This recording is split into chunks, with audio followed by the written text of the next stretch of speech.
안녕하세요. 봉화산 회계사입니다. 오늘은 아는 분이 그 건축물 대장하고 부동산 등본이 다가구 다세대가 차이 있어서 이게 다가구 다세대인지, 그리고 만약에 양도나 부담부 증여할 때 세금이 절세가 되는지 궁금해서 물어봐서 정리를 해보았습니다. 그래서 주제는 세법상 이 주택이 다가구인가 다세대인가입니다. 다가구 다세대 차이는 여러분도 많이 알겠지만, 사는 층, 주거층을 기준으로 사는 층이 3층이면 다가구죠.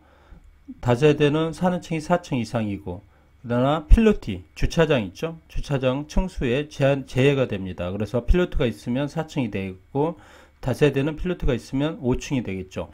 바닥 면적 합계, 연면적이죠. 그래서 660이면 한 200평 정도, 다가구나 다세대랑 동일합니다. 구분등기는 다가구는 가능하지 않죠. 그래서 양도소득세는 1세대 1주택 비과세를 받을 수 있습니다. 다세대는 각각 호수별로 등기가 돼서 전체를 주택으로 봅니다. 각각.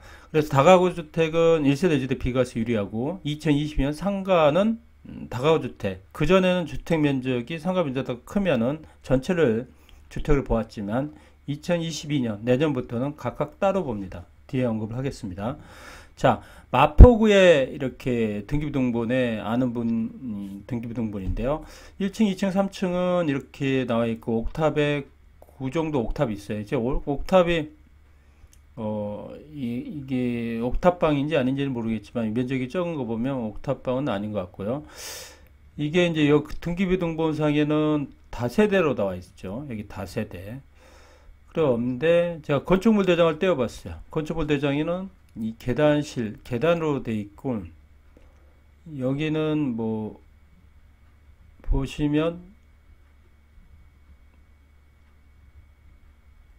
다세대로 나와 있죠. 다가구로 나와 있습니다. 건축물 대장은 다가구로 나와 있죠. 그래서 이런 부분이 있어요. 옥탑방을 만들었다가 4층 건물 됐다. 이게 기사인데요. 중앙일보의 기사입니다. 그래서 3층짜리 다가구 주택으로 보고 양도를 해서 1세대 1주택 비과세 혜택이나 장기보유 특별공제를 받았겠죠. 그래서 이제 3층 방이 좁아서 4층에다가 공부방으로 해서 옥탑방을 만들었던 거예요. 그래서 이렇게 신고를 했는데, 세무서에서는 이건 다가구가 아니라 다세대로 본다. 사는 층이 4층 이상이니까요. 자, 이거는 어떻게 세무서 알았냐 그러면 뭐 여러 가지 방법도 있겠지만, 요즘 인공위성 사진을 보고 위에 옥탑방의 사진, 건물 자체가 옥탑방으로 보여질 수 있잖아요. 불법 건축물 같은 경우. 그래도 불법 건축물이어도 사는 층이 4층 이상이면 다세대로 봅니다.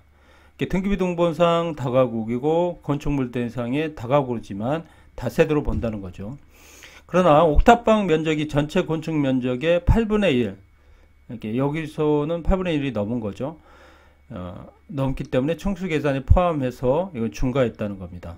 그래서 그림으로 보면은 이거는 다가구죠. 근데 다가구 위에 옥탑방을 하나 만든 거예요. 옥탑방을 만들면서 이게 이제 전체 바닥 면적의 8분의 1이 넘어버린 거죠. 그래서 이거를 세무서에서 다가구 주택 1세대 1주택으로 비과세로 신청했는데, 이거를 중과로 1세대 7주택이 되죠. 중과로 때린 겁니다. 자, 이 방법 중에 이제 다가구 주택으로 보는 경우, 이거를 이제 부담부 증여로 하면 1세대 1주택 비과세를 받으니까 유리한 거 아니냐 이렇게 나오는데, 이 부분도 좀 조심해야 됩니다.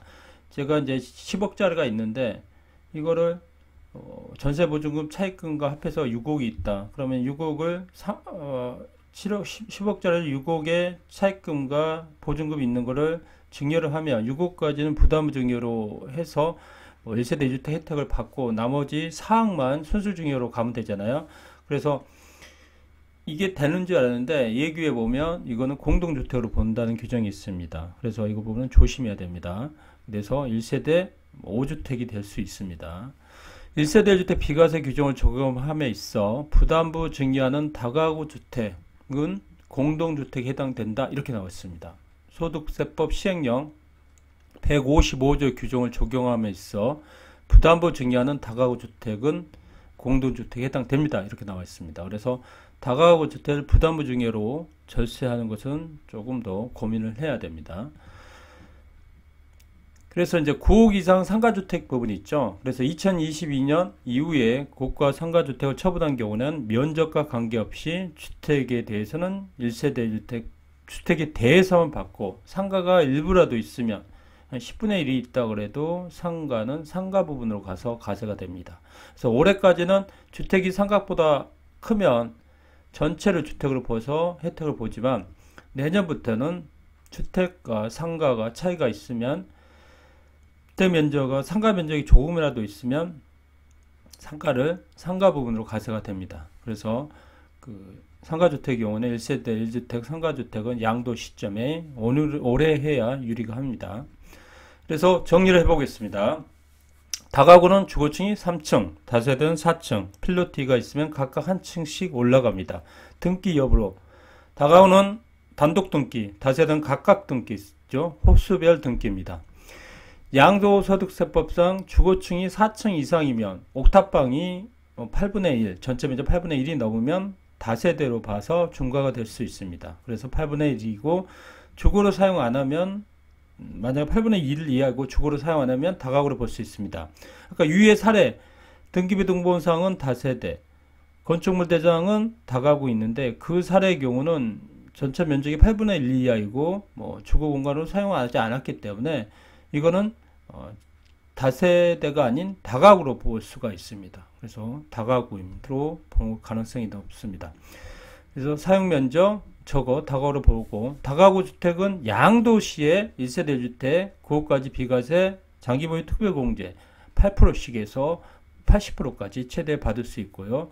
그러나 부담부 증여의 경우는 다가구이지만 다세대로 볼 수가 있습니다. 그래서 부담부 증여할 때는 양도소득세가 각각 과세될 수 있습니다.